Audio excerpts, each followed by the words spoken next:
Irmãos amados, nós vamos abrir a palavra de Deus e eu convido você para abrir sua Bíblia comigo em Apocalipse capítulo 2. Apocalipse capítulo 2, versos de 1 a 7.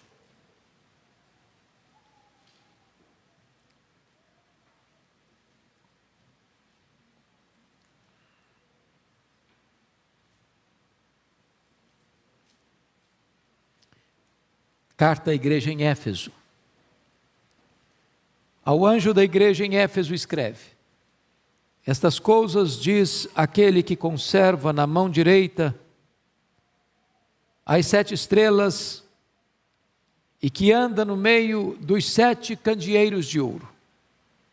Conheço as tuas obras, tanto o teu labor como a tua perseverança, e que não podes suportar homens maus, que puseste à prova os que a si mesmos se declaram apóstolos e não são, e os achastes mentirosos. E tens perseverança, e suportaste provas por causa do meu nome, e não te deixaste esmorecer. Tenho, porém, contra ti que abandonaste o teu primeiro amor. Lembra-te, pois, de onde caíste. Arrepende-te e volta à prática das primeiras obras. E se não, venho a ti e moverei do seu lugar o teu candeeiro, caso não te arrependas. Tens contudo a teu favor que odeias as obras dos nicolaítas, as quais eu também odeio. Quem tem ouvidos ouça o que o Espírito diz às igrejas. Ao vencedor dar-lhe-ei que se alimente da árvore da vida, que se encontra no paraíso de Deus. Amém. Irmãos amados, a carta de Jesus à igreja de Éfeso é uma carta de Jesus à nossa igreja, a você e a mim. Passaram-se praticamente 20 séculos, mas a mensagem é a mesma, porque a necessidade é a mesma. A primeira das 7 cartas enviadas às igrejas da Ásia é enviada à capital da Ásia, a igreja de Éfeso, porque esta era a maior cidade, esta era a capital. Esta era a cidade mais influente daquela província. E foi para esta cidade que o apóstolo Paulo se direcionou na sua 3ª viagem missionária e onde permaneceu 3 anos.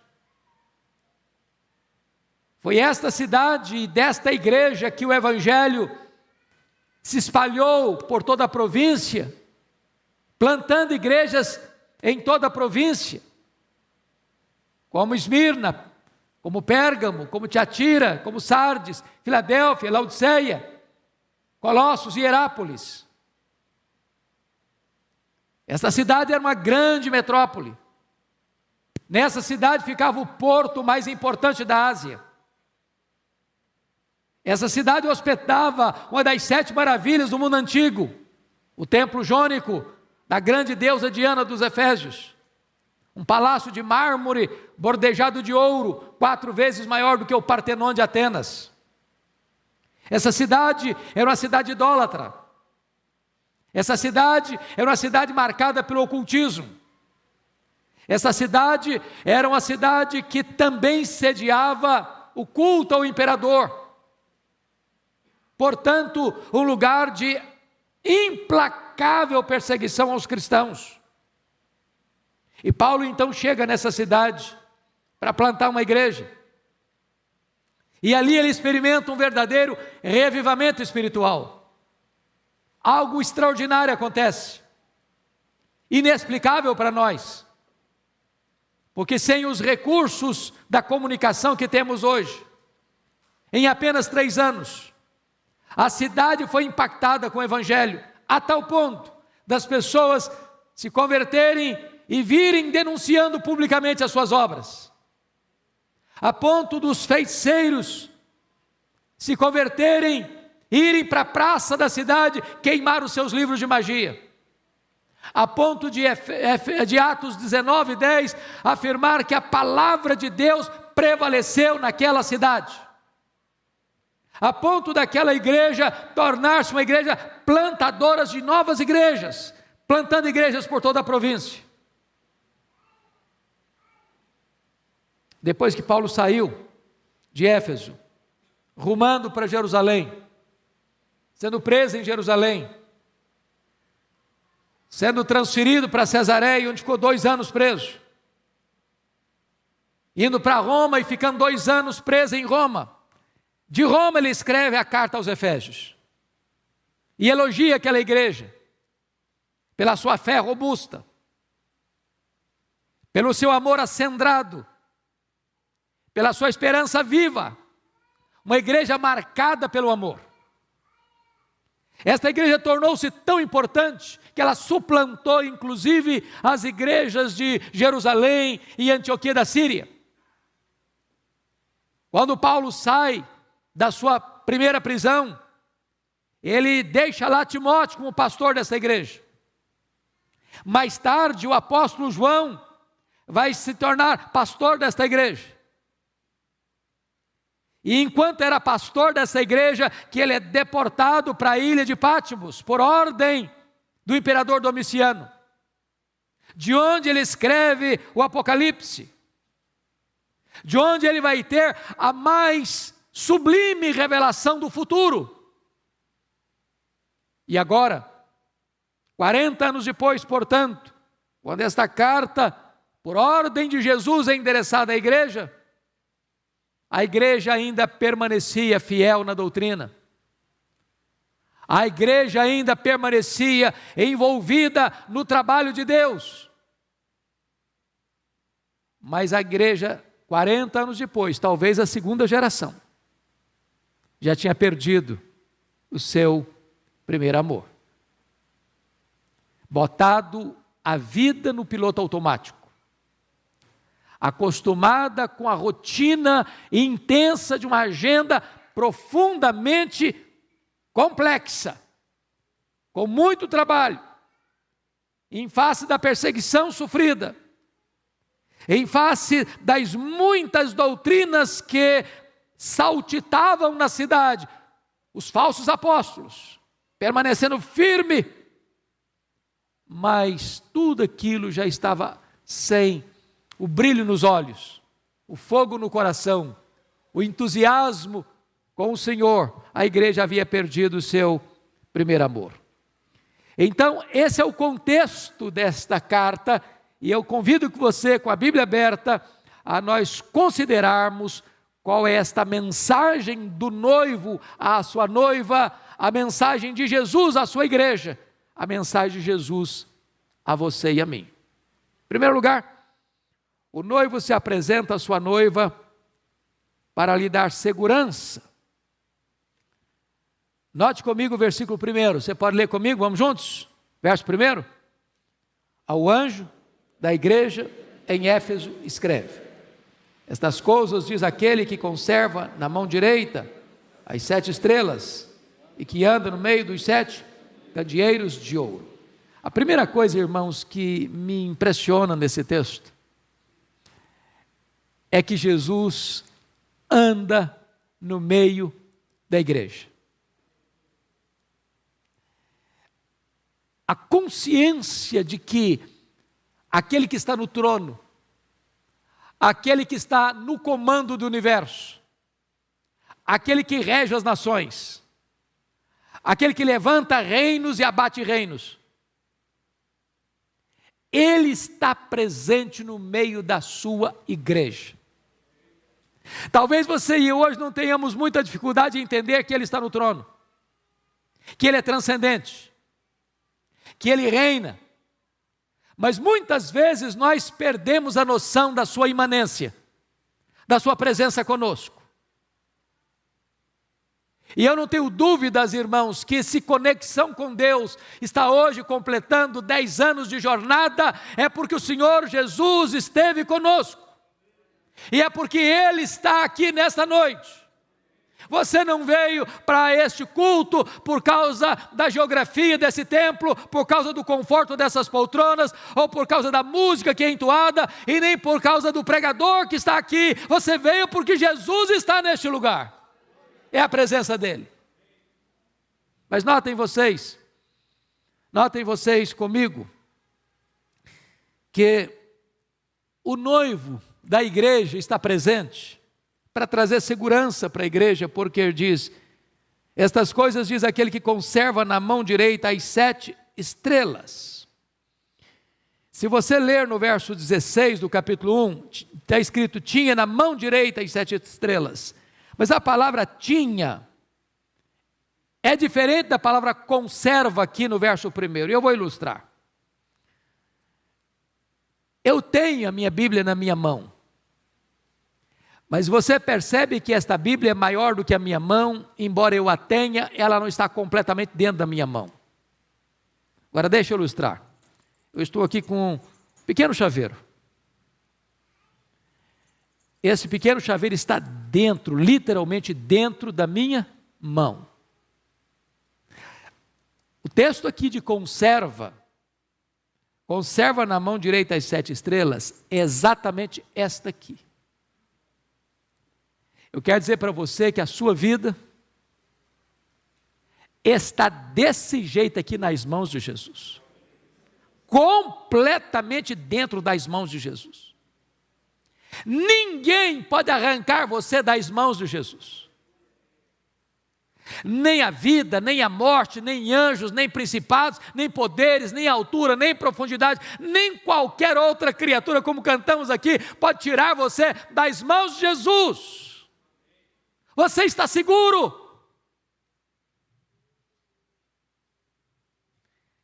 O Senhor Jesus está aqui hoje. Ele está andando em nosso meio. Ele está nos sondando. Ele está nos exortando. Ele está nos corrigindo. Ele está nos consolando. Ele está nos fazendo promessas. Ele está aqui hoje. Mas vejam vocês, em segundo lugar, que a mensagem de Jesus à sua igreja, a mensagem do noivo à sua noiva, passa também pelos elogios que Jesus faz à sua igreja. E eu peço a você que observe comigo quais são esses elogios. Primeiro, quais são as virtudes da igreja que Jesus enaltece? Primeiro, uma igreja fiel às Escrituras, fiel na doutrina. Olha os versos 2 e 3 comigo. Conheça as tuas obras, tanto o teu labor como a tua perseverança, que não pode suportar homens maus, que puseste à prova os que a si mesmos se declaram apóstolos e não são, e os achaste mentirosos, e tens perseverança, e suportaste provas por causa do meu nome, e não te deixaste esmorecer. Agora olha o verso 6. Tens, contudo, a teu favor que odeies as obras dos nicolaítas, as quais eu também odeio. Preste atenção nisso aqui, meus irmãos. Nenhuma igreja agrada a Jesus se faz concessão neste aspecto da verdade. Jesus já havia alertado no seu Sermão do Monte acerca do perigo dos lobos travestidos de ovelhas.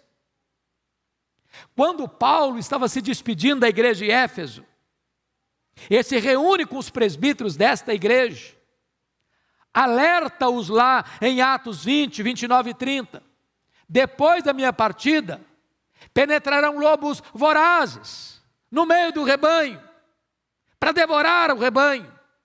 E dentre vós mesmos levantarão aqueles, falando coisas pervertidas, para arrastar atrás deles as ovelhas, os discípulos. Pois estes lobos chegaram. E a igreja resistiu. Esses falsos apóstolos, que se intitulavam apóstolos e não eram apóstolos, com falsos ensinos, com falsas doutrinas, chegaram na igreja e a igreja resistiu a eles. Se nós queremos ser uma igreja que agrada a Jesus, nós precisamos permanecer fiéis à palavra de Deus. Não abrir mão da Escritura, não abrir mão da fidelidade. Não importa quão grande seja o pregador, não importa quão famoso ele é, não importa quão eloquente ele é, só precisamos ouvir aqueles que trazem a palavra de Deus. Não se negocia a verdade, não se abre mão para este ou aquele outro. Se não trouxer a palavra de Deus, precisamos dizer não, nós queremos a palavra de Deus. Nada de novidades no mercado da fé, nada de novas doutrinas, nada de novas revelações, nada de instrução que não venha pautada nas sagradas escrituras. Mas notem vocês, meus amados irmãos,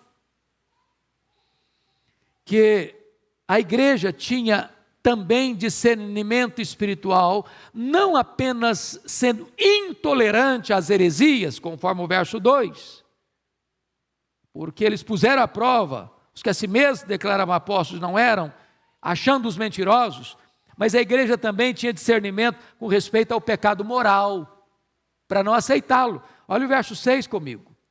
Tens contudo a teu favor que odeias as obras dos nicolaítas, as quais eu também odeio. Preste atenção, crente ama e crente odeia. Com a mesma intensidade que você ama o bem, você deve odiar o mal. Se eu não repudio o mal, eu não amo o bem. Mas quem eram os nicolaítas? Os nicolaítas eram aqueles que ensinavam que os crentes podiam participar das comidas sacrificadas aos ídolos. Os nicolaítas eram aqueles que ensinavam que a prática sexual era liberada para solteiro, para casado, fora do casamento. Os nicolaítas eram aqueles que tentavam induzir o povo de Deus à promiscuidade sexual, à imoralidade, a uma vida devassa, a uma vida sem limites, sem absolutos morais. E diz a Escritura que esta igreja, diante desse cerco da sedução, da queda moral, da lassidão moral, das concessões morais, a igreja diz: nós odiamos isso, nós queremos vida certa com Deus. Jesus elogia a igreja por essa postura. Agora, vamos parar um pouquinho para pensar na realidade da chamada igreja evangélica brasileira. Quantas vezes, meus irmãos, se faz concessão com respeito à doutrina, criando-se novidades.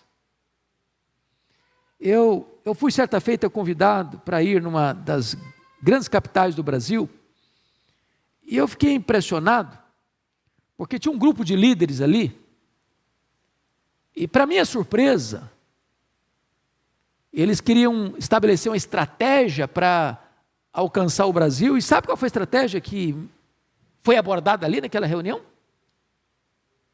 Ungir o Brasil. Como o Brasil é muito grande, sabe o que fizeram? Contrataram aviões e de cima jogaram óleo. Agora preste atenção nisso. Se jogar óleo em cima do Brasil resolvesse, nós tínhamos que fazer um contrato com a Petrobras, resolveria o Brasil, sanaria os problemas. Para meu espanto, eu vou a uma segunda reunião num outro estado. E quando eu chego naquela reunião de líderes, levanta-se aquele que era o mais idoso, o mais experiente, que era o presidente da Associação dos Pastores da época, disse: meus irmãos, nós entendemos que o Estado, e eu não vou citar o nome do Estado aqui por uma questão de ética, precisa ser ungido, e nós já contratamos o avião, nós já jogamos o óleo, agora precisamos levantar uma oferta aqui para pagar o avião.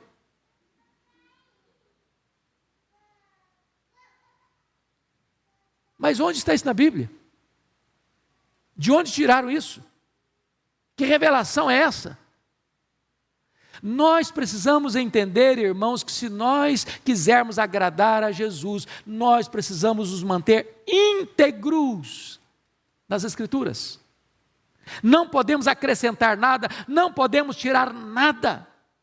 Se queremos ver mudança, precisamos pregar, porque a fé vem pelo ouvir e ouvir a palavra de Deus. Se queremos vida santa, a Bíblia diz: santifica-os na palavra, a tua palavra é a verdade. Se queremos poder, a igreja recebe poder para pregar a palavra.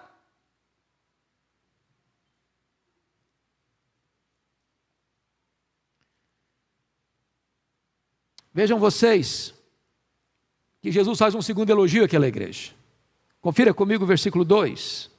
Jesus elogia a sua fidelidade doutrinária e Jesus elogia também o engajamento daquela igreja no trabalho. Conheça as tuas obras, tanto o teu labor como a tua perseverança. A palavra que aparece aí para labor e obra são palavras muito fortes. Palavra que emprega a obra de suar camisa. Era uma igreja como se fosse uma colmeia industriosa. Uma igreja dinâmica, operosa, que botava a mão na massa, que trabalhava. E tanto é fato que esta igreja é a igreja que Deus vai usar para plantar novas igrejas. Uma igreja missionária, diríamos. Uma igreja que está olhando para a obra de Deus. Nós não podemos ficar de braços cruzados, nós não podemos ficar parados, nós não podemos ser acovardados e omissos. Era uma igreja completamente envolvida com a obra de Deus. Se nós queremos ser uma igreja que agrada a Jesus, precisamos sair dos muros. Precisamos ir lá fora onde as pessoas estão. Precisamos ter criatividade para alcançar a cidade, para influenciar a nação, para pregar o evangelho além fronteiras. Mas Jesus elogia aquela igreja em terceiro lugar, irmãos, notem comigo, porque aquela igreja, diante das tribulações, ela permaneceu firme. Olha comigo, por gentileza, no versículo 2 e 3.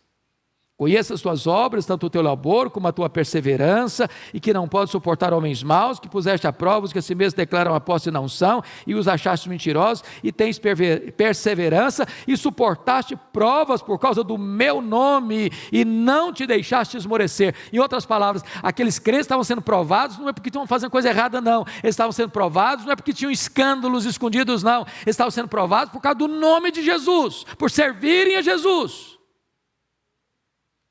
E eles permaneceram firmes, eles não se intimidaram. O culto ao imperador era muito popular em Éfeso. Crente estava sendo perseguido, crente estava sendo preso, crente estava morrendo pela sua fé, e eles não arredaram o pé.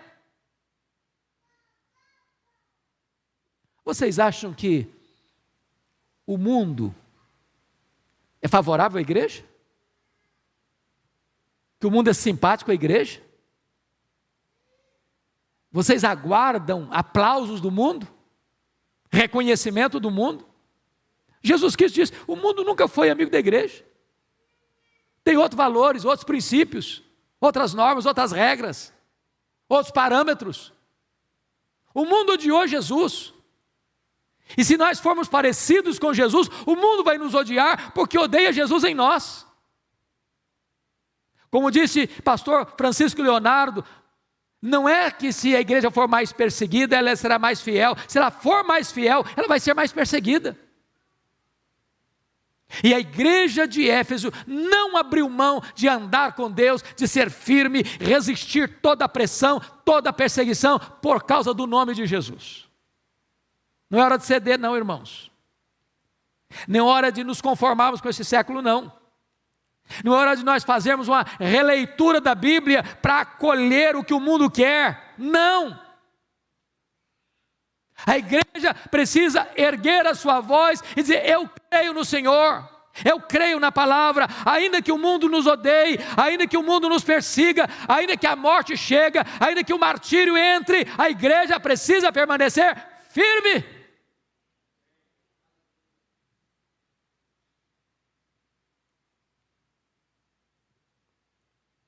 Parece que hoje a igreja tem perdido a capacidade de sofrer pela sua fé. Mas, amados irmãos, o terceiro ponto dessa mensagem da mensagem de Jesus à sua igreja é que o noivo repreende a sua noiva pelo esfriamento do seu amor. Você pode ler o verso 4 comigo? Vamos juntos ler a uma só voz? Tenho, porém, contra ti, que abandonaste o teu primeiro amor. Oh, meus irmãos, preste atenção que parece até que as coisas são contraditórias aqui. Jesus elogia a ortodoxia, Jesus elogia o trabalho pesado que a igreja fazia, e Jesus elogia a perseverança no meio da tribulação e do sofrimento. E você diz assim, bom, mas isso é a prova mais eloquente de amor.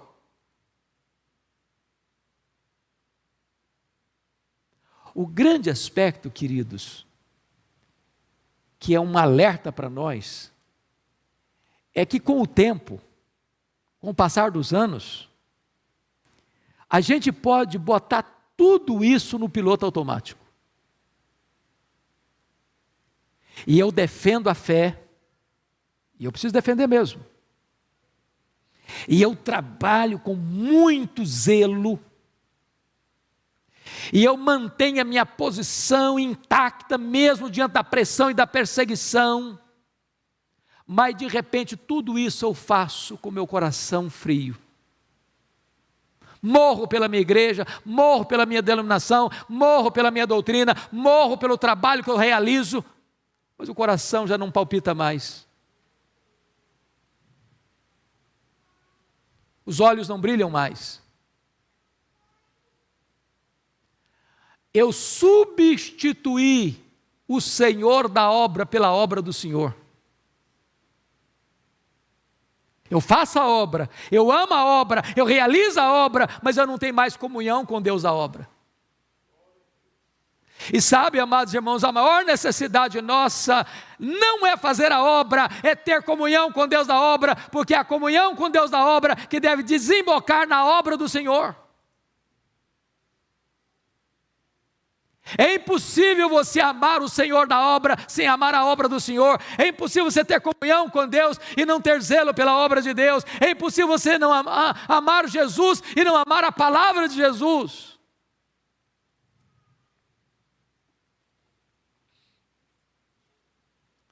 Preste atenção que é possível até abandonar o nosso primeiro amor, substituindo o amor a Jesus pela ortodoxia e pelo trabalho. Você tem dúvida de que há muitas pessoas ortodoxas que estão secas como um poste, áridas como um deserto? Atacam as heresias como escorpiões do deserto, mas não têm deleite na verdade.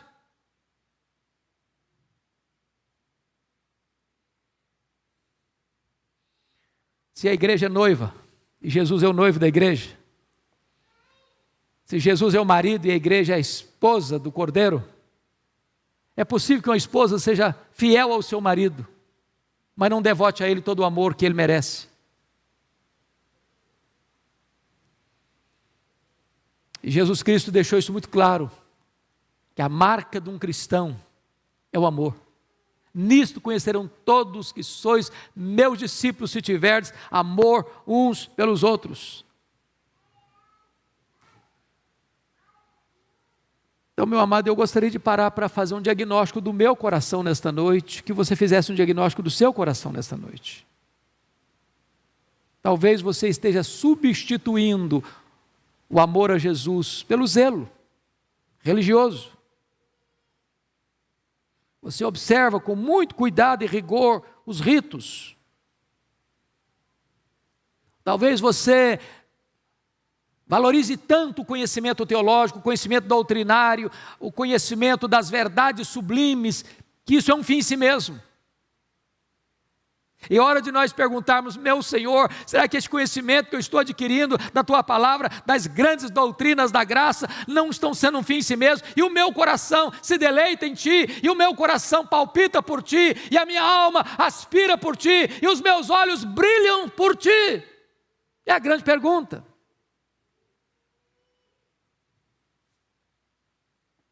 E M. Bounds, no seu livro o poder através da oração, alerta para o fato do perigo da chamada ortodoxia morta. Ele diz: nada mata mais do que a ortodoxia morta.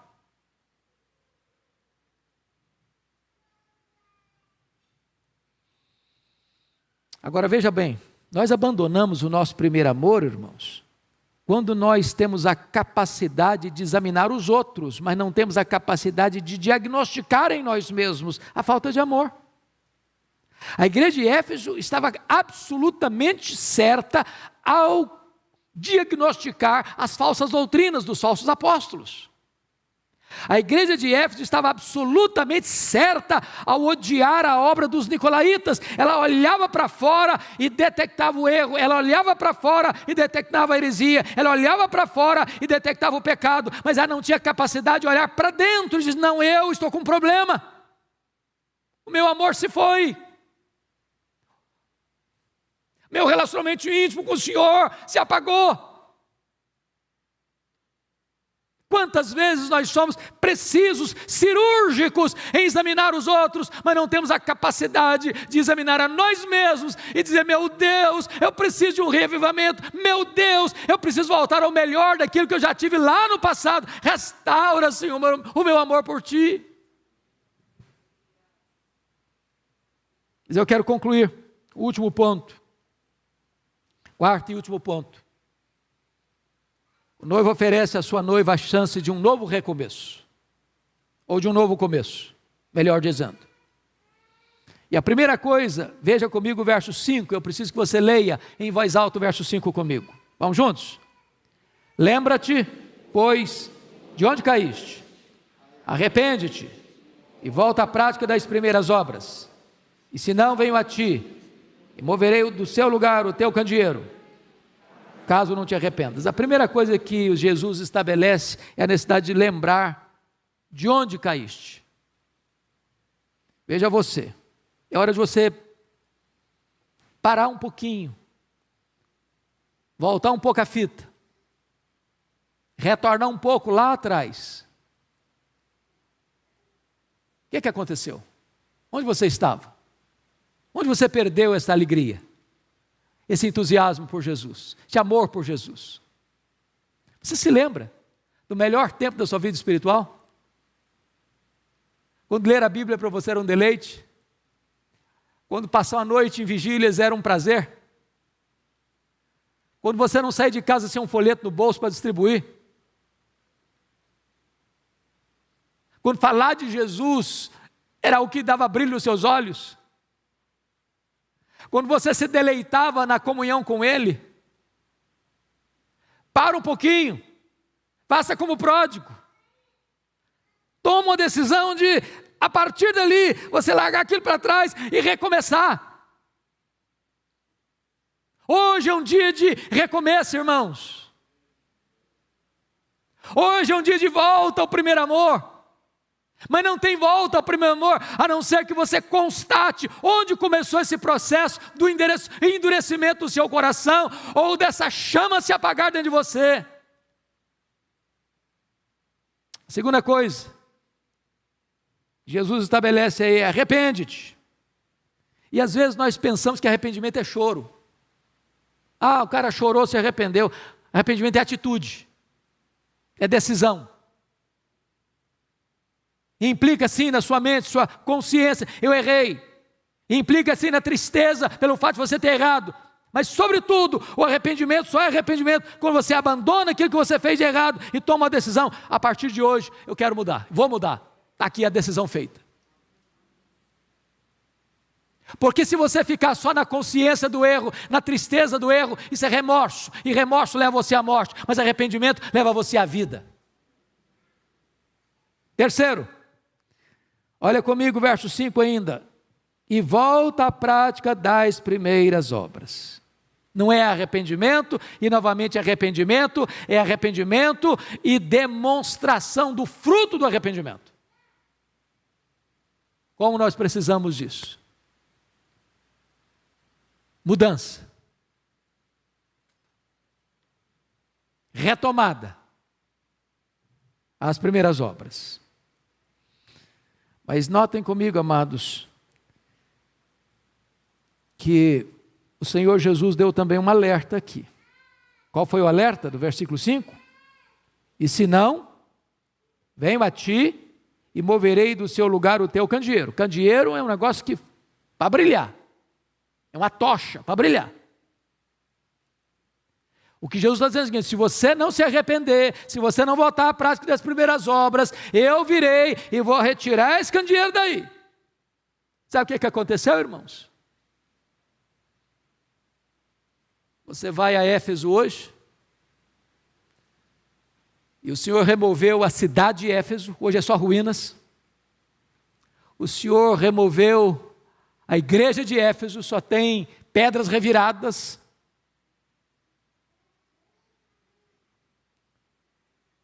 E onde aquela igreja existiu, hoje não tem sequer 1% de crentes. Você vai para a Europa, igrejas que eram pujantes, viraram boates, como uma igreja que eu entrei em Edimburgo, capital da Escócia, berço do presbiterianismo, e quando eu entrei, o que tinha lá dentro era um bar. Como recentemente, numa conferência que estive em Nova York, e fui pregar depois daquela conferência numa igreja Assembleia de Deus, em meia hora de carro o pastor me mostrou 11 templos que estavam sendo vendidos, transformando-se em boates, em bares, em mesquitas muçulmanas. Se tu não te arrependeres, eu virei a ti e removerei o teu candeeiro. Oh, irmãos, é hora de nós chorarmos por nós mesmos, para que Deus não nos remova.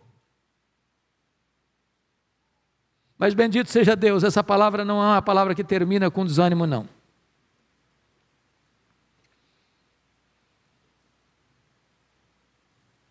Porque o texto nos informa no verso 7, eu preciso que você leia o verso 7 comigo. Vamos juntos? Quem tem ouvidos, ouça. O Espírito diz às igrejas: ao vencedor, dar-lhe-ei que se alimente da árvore da vida, se encontra no paraíso de Deus. O Senhor sempre tem um remanescente, é o vencedor. Não vence com a sua própria força, é vencedor porque está em Cristo Jesus. Qual é a promessa? A promessa é se alimentar da árvore da vida. Sabe o que significa isso? Vida eterna. Sabe o que vai acontecer? Ele vai participar do paraíso de Deus, e é o céu. Sabe por que céu é céu? Porque Deus está lá. E quem é Deus? Deus é amor. Quem se volta para o primeiro amor, tem uma promessa que vai desfrutar de mais amor por toda a eternidade, porque a essência da vida eterna é conhecer a Deus, e Deus é amor. Aqueles que rejeitaram as comidas sacrificadas aos ídolos, aqueles que rejeitaram o pecado, agora têm a promessa de se alimentarem do fruto da árvore da vida. E eu espero, amados, que hoje você e eu possamos ouvir o que o Espírito Santo está dizendo à igreja. Você e eu somos a igreja. Que Deus abra os nossos ouvidos, que Deus toque o nosso coração, que Deus ilumine os nossos olhos, e que hoje, aqui e agora, nesta noite, seja um momento oportuno de voltarmos ao primeiro amor.